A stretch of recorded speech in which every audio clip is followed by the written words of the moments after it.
You like having sex. We all like having sex. But here's the real question. What kind of sex are Americans actually into?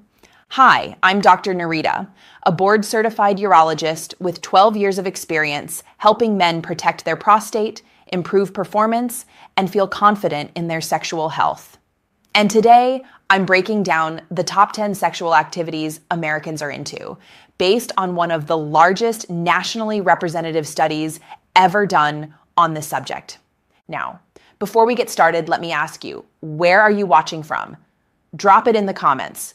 I love seeing this community come together from all over the world. And while you're there, don't forget to like this video, subscribe, and hit that bell icon, because we've got a lot more frank, honest, and supportive men's health content coming your way.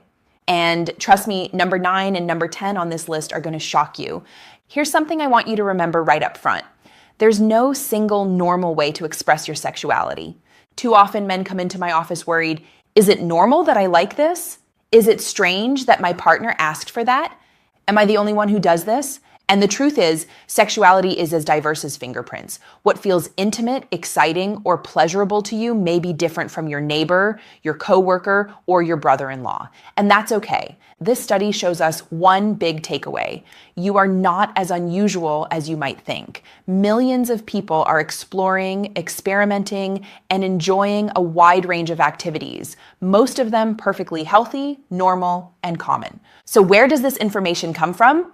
Researchers surveyed over 2,000 American adults, 975 men, just over 1,000 women, across every age group, ethnicity, and background. The survey was confidential, giving people the freedom to answer honestly about what they've actually done, what they enjoy, and what they fantasize about. And while the majority of participants, 91%, identified as heterosexual, this still gives us a fascinating snapshot of what Americans are really into. So let's dive into it. The top 10 sexual activities in America today. Number 1, vaginal intercourse. Not shocking, right? This is by far the most common activity, with 88% of men and 91% of women reporting regular vaginal sex when they have a partner. Biologically, this makes sense. It's the most straightforward way to reproduce, and it's also the foundation of intimacy for many couples. Emotionally, it represents connection, closeness, and trust. Practically, it's what most couples default to. But the fact that it's expected doesn't mean it has to get boring. Position changes, open communication, and prioritizing mutual pleasure can keep this core activity fresh and fulfilling. Number 2, masturbation. Now here's one that always makes people nervous to talk about. But let's be honest, over 80% of men and women do it. In fact, in the last month alone, 64% of men and 41% of women admitted to masturbating. Biologically, masturbation helps regulate hormones, improves prostate health, and keeps erectile function sharp.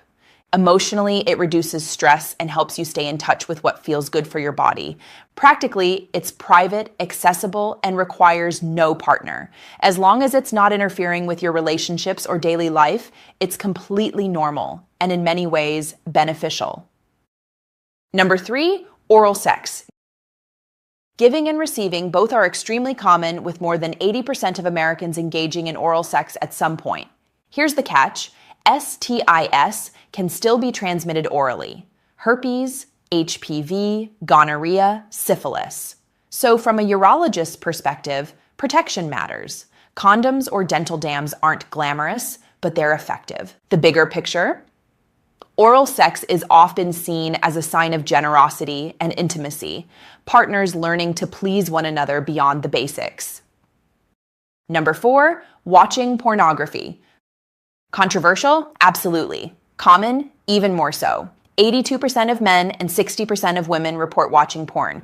Biologically, occasional porn use can enhance arousal, but in excess, it rewires the brain's reward system, leading to decreased sensitivity and potential erectile dysfunction.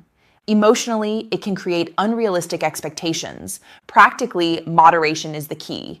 Porn is not real life. It's entertainment. Healthy intimacy requires communication, patience, and presence, not performance. Number 5, wearing sexy lingerie or underwear. This one might surprise you. About 75% of women and even 26% of men admit they've chosen lingerie or special underwear for a partner. Why? Because anticipation is powerful. Biologically, when you see your partner making an effort, your brain releases dopamine, the reward chemical.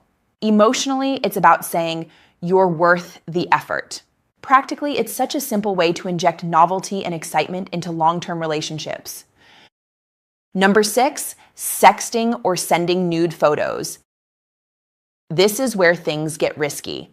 65% of men and 54% of women admit to sending or receiving nude or semi-nude photos. Biologically, it taps into the excitement of anticipation. Emotionally, it can feel thrilling, secretive, and intimate. Practically, it's risky. Phones get hacked, relationships end, and images can resurface years later. If you engage, protect yourself. Avoid showing your face. Only share with someone you deeply trust. And remember, you lose control once you hit send. Number 7, reading erotic stories. More than 57% of Americans have done this, with women leaning more toward erotic literature, while men tend to prefer videos. Biologically, arousal isn't just visual, it's mental. Emotionally, it allows for safe exploration of fantasies. Practically, this can be a great couples activity. Reading together, sharing what excites you, and using that as a springboard for real intimacy. Number 8, public sex. Now we're getting into the surprising territory. About 43% of people admit to having sex in a public place at least once. Biologically, the adrenaline rush heightens arousal. Emotionally, it's the thrill of the forbidden. Practically, it's illegal in most places, and being caught can have lifelong legal consequences, so weigh the risk carefully. Number 9, anal sex. Yes, this one is far more common than most people think. 43% of men and 30% of women report engaging in anal sex. Biologically, the anal region is full of nerve endings. For men, it can stimulate the prostate. For women, it's close to other sensitive areas. Emotionally, it can carry stigma, but for many, it's an expression of trust and exploration. Practically, it requires preparation, plenty of lubrication, slow pace, and absolute communication to avoid injury or infection. Number 10, spanking. Here's the shocker. About 30% of Americans admit to spanking or being spanked during sex. Biologically, mild pain and pleasure both activate similar brain pathways, releasing endorphins that heighten arousal. Emotionally, it can be playful, kinky, or deeply intimate depending on the couple. Practically, it's safe as long as it's consensual.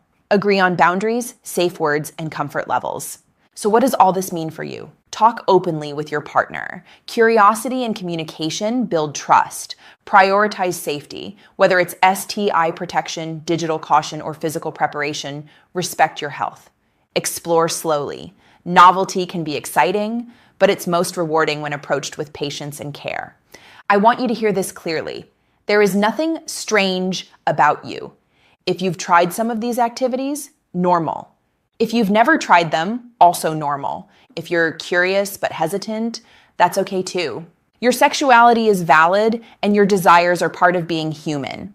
Age doesn't mean shutting the door on passion, intimacy, or exploration. In fact, some of the happiest couples I see in my practice are the ones who keep curiosity alive, whether that's with lingerie, storytelling, or simply a deeper kiss. So here's my challenge to you. Talk to your partner tonight. Ask what excites them. Share what excites you. And remember, it's not about doing everything on this list. It's about creating intimacy that makes you both feel alive. If you found this video eye-opening, hit that like button, subscribe, and share it with someone who'd enjoy a little reassurance that they're not alone.